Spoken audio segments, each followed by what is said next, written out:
صوتان. الصوت الأول كان يأتي من كهف مجهول في مكان مجهول من جبال القاعدة، من الأمير من أيمن الظواهري.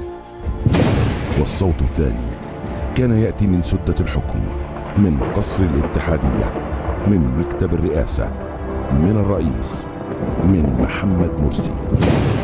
وبين الأمير والرئيس دارت أخطر وأغرب مكالمات في تاريخ مصر كله، حيث كان الرئيس رئيس مصر يتلقى تعليماته من الظواهري، وكلها تعليمات لم تكن الهدف منها سوى تدمير وتخريب البلاد وقتل وتشريد العباد، وهو ما حدث فعلا في الأحداث التي تلت كل مكالمة. التسجيلات التي جمعت ما بين مرسي والظواهري رصدتها أجهزة سيادية وأمنية عالية المستوى، وهي تواجه حلقة من حلقات التآمر الخطير على مصر في عهد المعزول، الذي لم يكن يدار بواسطة جماعته فقط، بل وأيضا من تنظيم القاعدة. وتكشف التسجيلات عن تورط خيرت الشاطر نائب مرشد الإخوان، ورفاعة الطهطاوي رئيس ديوان الرئاسة الأسبق في لعب دور الوسيط للتقارب بين الرئيس المعزول والإخوان من جهة، وتنظيم القاعدة من جهة أخرى. وتكشف أن تنظيم الإخوان أسس شبكة اتصالات من خلال شركة أمريكية لمنع مراقبة الاتصالات ومنع التجسس على رسائل البريد الإلكتروني، وكان مسؤول هذه الشركة على علاقة مباشرة بالرجل القوي في تنظيم الإخوان خيرت الشاطر. وكشفت أن مرسي تسلم هواتف خاصة من خارج البلاد استوردتها تركيا من إحدى الدول الكبرى، وسلمتها لمسؤولين بعينهم داخل مؤسسة الرئاسة المصرية. وأفظع ما رصدته الأجهزة السيادية عن تلك المكالمات وعن الملابسات التي دارت معها وحولها، كشفها عن عناصر باكستانية وفلسطينية اجتمعت مع خيرت الشاطر، وكان لهذه العناصر اتصالات مباشرة مع أيمن الظواهري زعيم القاعدة، وتلقت توجيهات منه قبل 24 ساعة من ارتكاب مذبحة رفح. كيف ومتى دارت هذه المكالمات؟ وماذا جرى فيها؟ وبأي أحداث ارتبطت؟ التسجيلات تتحدث، وقائع الخيانة تتكشف. ودعونا نتعرف على تفاصيل المكالمات. مكالمة 11/2012، مكالمة إهدار دم جنودنا في رفح. في هذه المكالمة يهدر الظواهري دم جنودنا في رفح، ويقول للرئيس مصر: لا تخشى هذه الدماء، وعليك مذاكرة العقيدة كويس. ثم تأتي الطامة الكبرى وهو يقول له: يجب أن يكون الجيش المصري جيشنا، يسمح فيه بتدريب كل عناصرنا. ولا تهتز جارحة من جوارح الرئيس الذي زار موقع المذبحة في مشهد يبدي غاية ألمه على ضحايانا، فمشاعر الرئيس في المشهد التلفزيوني كانت شيئا، ومشاعره في المكالمة التي كان يظنها سرية كانت شيئا آخر، إذ يرد على الظواهري قائلا: نسعى لتكوين جيش من المتدربين والجهاديين والإسلاميين تحت قيادتنا، أي أنه كان يسعى جاهدا لدمج الإرهابيين والإخوان والجميع داخل مؤسسة الجيش. مكالمة 9/12/2012، مكالمة التآمر على دول الخليج. تكشف هذه المكالمة الاتفاق بين الرئيس المعزول وزعيم تنظيم القاعدة وتحريض أيمن الظواهري زعيم التنظيم ضد دول الخليج، وعلى رأسها الإمارات والسعودية. وفيها يؤكد مرسي على تآمره البعيد المدى على الخليج حتى ولو لصالح إيران، إذ يقول إن مصر سترفع يدها عنهم وستقوم بزيادة التعاون مع إيران لوقف نفوذ الخليج في المنطقة.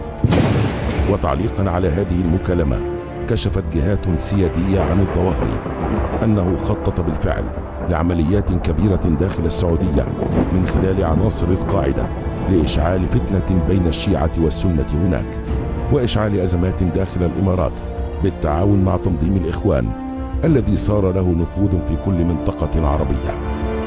ومن هنا نفهم سر الكلمة التي قالها خادم الحرمين الشريفين وهو يهنئ مصر على ثورة 30 يونيو، وهو يقول: لقد أنقذ الله مصر والعرب من مؤامرة لم يكن يعلم مداها سواه. مكالمة 28/12/2012. مكالمة التآمر على الأزهر. هذه المكالمة على قدر خطورتها لأنها تتعلق باستخدام الدين في التمكين للقاعدة والجماعة، إلا أنها مثيرة للضحك والاستغراب.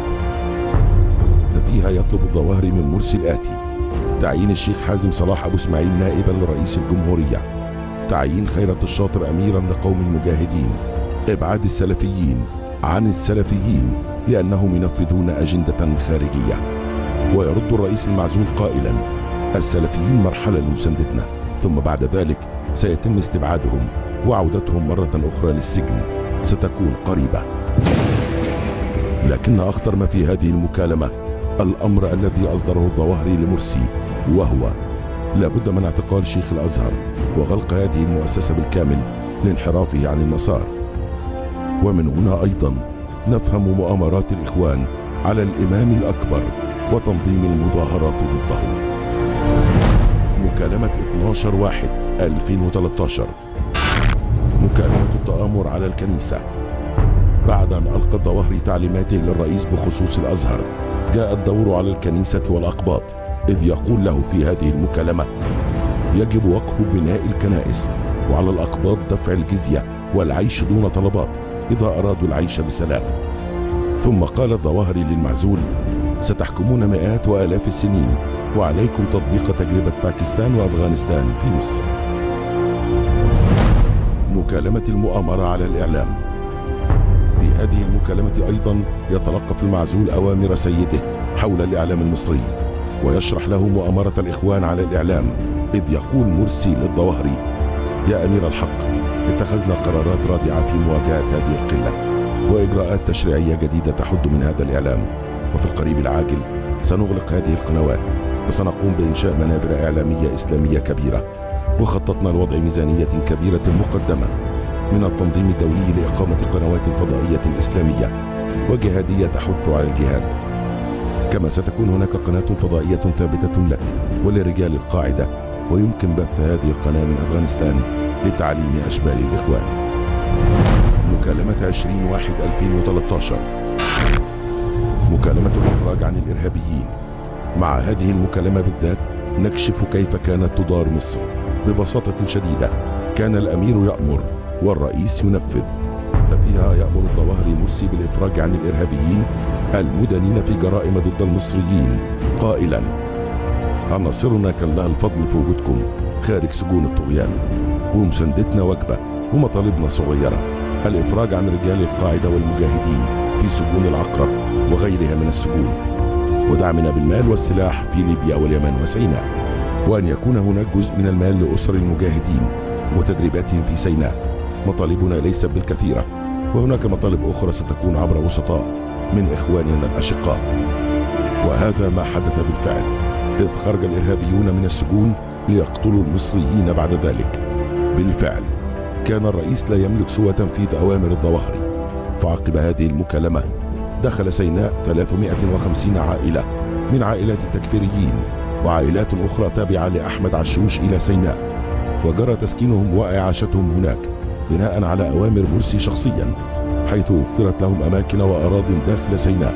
كما خطط مرسي في ذلك الوقت لغلق سجن برج العرب نهائيا، لكن جماعة الإخوان تراجعت عن قرارها لتوفير محبس لعدد من المعارضين والإعلاميين في هذا السجن، بناء على نصيحة من الشاطر قال فيها إن السجن سيكون للمعارضين، ولكن يمكن خروج كافة الجهاديين.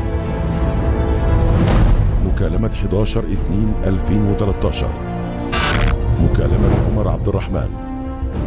دارت هذه المكالمة عن عمر عبد الرحمن فقط، وفيها يقول الظواهري لمرسي: اطلب الإفراج عن الشيخ عمر عبد الرحمن والضغط على أمريكا للإفراج عنه. ومرسي يرد: موافق طبعا. لكن ما ثمن الإفراج عن عمر عبد الرحمن والذي كانت ستدفعه مصر؟ الأجهزة الأمنية رصدت الثمن، إذ كشفت أن مرسي أجرى اتصالات مباشرة عقب المكالمة مع مسؤولين أمريكيين، وكلف مساعده عصام الحداد للتحرك للإفراج عن عبد الرحمن وتقديم تنازلات كبيرة لأمريكا تتمثل في زيادة قوات حفظ السلام الدولي في سيناء واستغلال عدد من الكيلومترات داخل سيناء لتوطين الفلسطينيين القادمين من غزة، والسماح لإسرائيل بزرع أجهزة استشعار على الحدود مع مصر، إلا أن أجهزة سيادية أوقفت ذلك المخطط وأحبطت الصفقة تماما. مكالمة 12/4/2013، مكالمة التهديد ومنع الاعتذار. هذه المكالمة تحمل تطورا لافتا، فقد انتقل الظواهري في أوامره لمرسي من الصيغة الآمرة إلى الصيغة المهددة، وبات واضحا أن العلاقة بين الرجلين أصبحت أشبه بعلاقة سيد بخادمه. ففي المكالمة التي استغرقت دقيقتين يقول الظواهري مهددا ومتوعدا مرسي عقب أحداث الكاتدرائية المرقصية بالعباسية: تحدثنا مع أخوتنا في الجماعات المختلفة وتابعنا ما حدث من النصارى وأتباعهم، والحديث عن تصالح ومسامحة هو إهانة لكل مسلم، عليهم ترك هذه الأرض. ثم قال الظواهري لمرسي: إذا قدمت أي اعتذار سنقوم بعمليات ضد الكنائس داخل مصر ردا على ذلك. لكن مرسي التزم الصمت قليلا، ثم قال: الرئاسة لم تفعل شيئا حتى تعتذر، والأقباط أقلية وحقوقهم أن يعيشوا مسالمين. وبالفعل لم يعتذر مرسي لأقباط مصر، ولم يذهب للكاتدرائية معزيا شعبه. مكالمة 15/5/2013، مكالمة التآمر على القضاء. هذه المكالمة توضح بشكل واضح لماذا كان الإخوان يعادون القضاء المصري مستخدمين خدعة التطهير. ففيها يقول الظواهري لمرسي: لابد من إلغاء القضاء، ويجب تطبيق الجلد وحد الحرابة وغيرهما. فيرد مرسي: أستعد لتطهير كافة مؤسسات الدولة. وهذا ما حدث بالفعل، والقضية لا تحتاج لأن تتذكروا كثيرا. علي محمد أحمد النمر ده قاضي مزور، أنا طاعن عليه على زور الانتخابات قدام عيني، أنا شاهد في الدايرة الأولى في الزقازيق شرقية لصالح واحد تاني بشكل غير مسبوق. ده قاضي مزور مطعون عليه، ده أحد أعضاء الدائرة اللي بتنظر الموضوع ده. علي النمر لم يحقق معه حتى الآن، هو ضمن 22 واحد مفروض يحالوا للتحقيق والصلاحية بسبب التزويرات دي. سيف العدالة انكسر، ومنين أجيب له إيديه؟ سيف العدالة انكسر، والحق يجيبه مين؟ أنا عايز أقول إن سيف العدالة إن شاء الله سيمضي دائما، لن ينكسر أبدا. سيف العدالة بالرجال الكرام، رجال القضاء الكرام الذين يعرفون معنى العدل ويمارسون هذا العدل ويحبون أوطانهم. ولا يزال هناك الكثير عن تفاصيل الخيانة ستكشف عنه الأيام القادمة.